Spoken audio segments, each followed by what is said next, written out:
Hi, we're Eric and Sarah, and today we're going to show you how to extend your tourist visa here in Ecuador. If you've been following along our journey so far, we've been in Ecuador for over 3 months now, so we needed to actually apply for the tourist visa extension. We're currently here in Cuenca, so we're going to show you how to do that here, but it's all supposed to be somewhat similar, so this can be applied to wherever you need to go and apply for it. So this is going to be a strictly informational video. If you were hoping for a epic travel vlog, which is normally what we would do, you can actually just check out our channel. We post a new vlog every week of us traveling all around Ecuador. Make sure you subscribe so that you can never miss one and you can see all the awesome things we're doing here in Ecuador.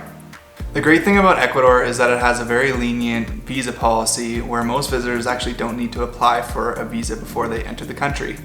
When you arrive at the international airport, they'll ask you for proof of onward travel and then simply just stamp your passport with a 90-day visa.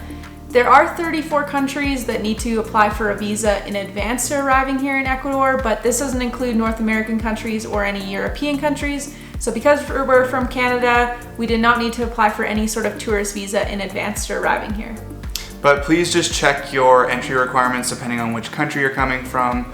The entry requirements change frequently here in Ecuador, and that's not really the intent of this video. We just wanted to show you how to get the visitor's visa extended.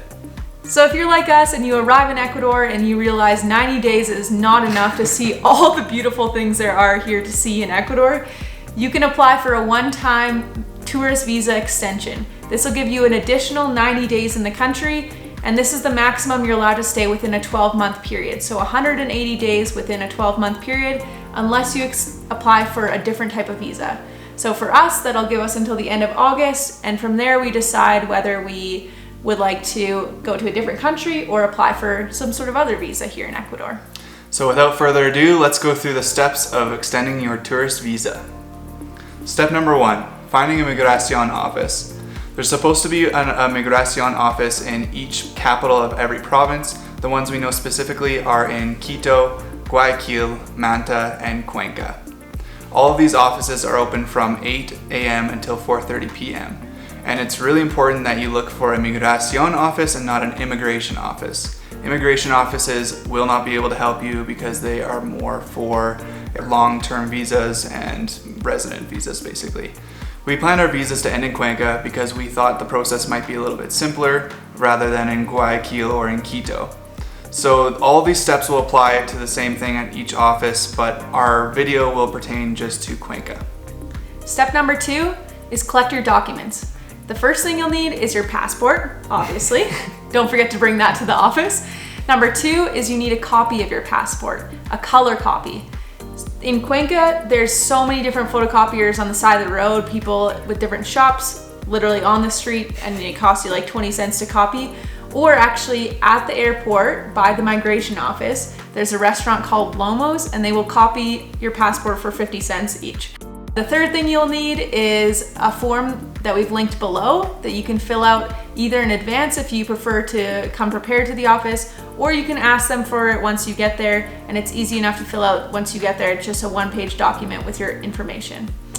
And the last thing you'll need, the fourth thing, is $133.33 cash in advance to be able to pay for your extension.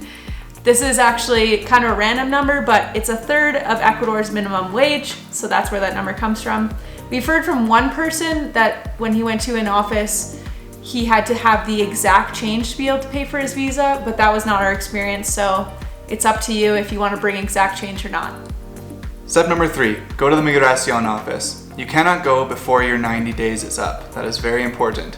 Seems weird, but even if you go a day before or on your 90th day, they will turn you away. Very strange, seeing as you're illegal at that point, but anyways. Technically, you have a 30-day grace period to extend your visa, but we do not recommend doing this, and you should really try to go on day 91 if you can. We went on day 95 because we didn't want to do it while we were in Guayaquil, and the lady was not very thrilled with us. We've also heard that in Quito, they do not respect the 30-day grace period, and you must go on day 91 or risk getting a fine. So just plan to go on day 91 if you can. Here in Cuenca, they were a little bit more lenient, but yeah, just try to go on day 91. And actually getting to the migration office here in Cuenca is very easy. It's located on the second floor of the airport. You can easily take a taxi to the airport from the Historical Central for about $2, or you can take a train for $1 per person. Super fast, doesn't take more than about 15 minutes to get there.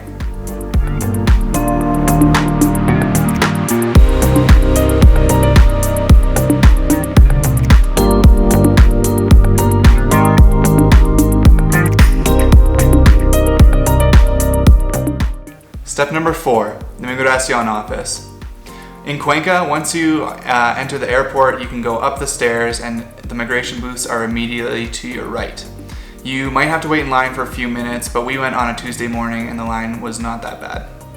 Once it's your turn, you'll be asked to show your passport and give any forms that you already have, or be given the form to fill out there at the airport if you haven't done it in advance. Then, once they've checked over all of that, they'll give you a little slip of paper with a bank written on it. Usually it's Banco Pacifico. That was what it was here in Cuenca. It'll also have your name, your passport number, and the amount you must go pay at the bank, which is $133.33. Once you have that, you can also ask the migration officer to write down the address of the bank. If you don't know where Banco Pacifico is, they can write it on a little sticky note. We've included the address for the one here in Cuenca listed in the description if that helps you out. It's very important that you go to the migration office to get the slip of paper first. We have heard of people going to the bank and paying the $133.33 before they even go to the migration office, and then they show up at the migration office and they say this doesn't count and they can't get the refund back, and then they have to pay again. So just make sure that you go to the migration office first, get your slip of paper, and then go to Banco Pacifico. Step number 5, go to the bank. This is really the only complicated part of this whole process, because you need to physically go to the bank to pay your bill for your visa. In Cuenca, we recommend taking a taxi to the bank. We started walking, but we realized it was probably going to be like a half-hour walk, so we just picked up a taxi for $1.50 and it brought us straight there.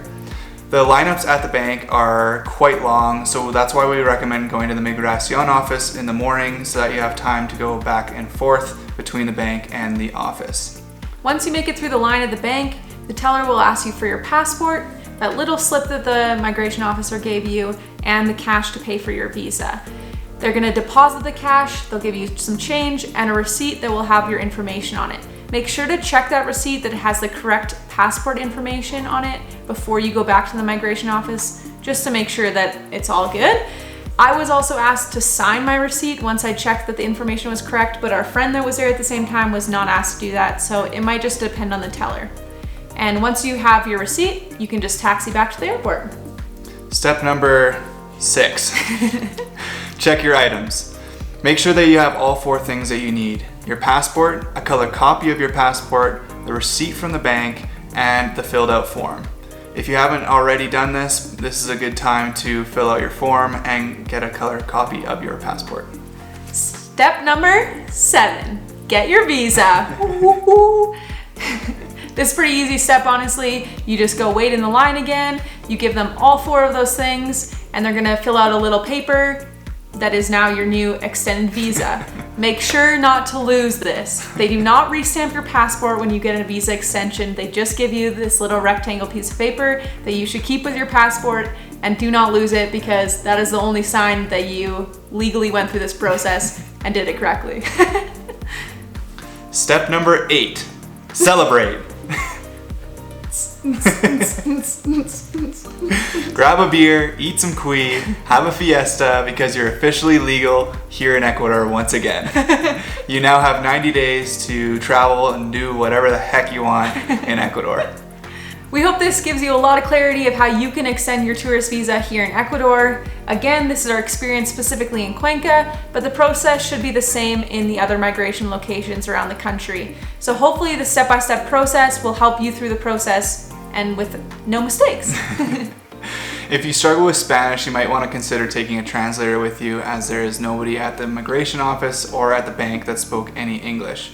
That being said, we did have some friends from the United States that didn't speak any Spanish, and they said it was totally doable. They just had to struggle through a couple of the parts. So just make sure that you do your research beforehand and that you have a general idea of what the process is like and what they might be asking of you at the immigration office. Thanks for watching. This isn't one of our typical videos that we make, but because we're going through the process, we thought maybe it'd be helpful to share with any of you. So if you found this video helpful, please hit that like button below, maybe give us a comment, and consider supporting us through the link below in the description, because we'd love to continue making informative travel videos for you. If you want to follow our journeys and want some more information on what Ecuador is like, please subscribe to our channel, and we'll see you in the next one. That was cheesy. I kinda like it.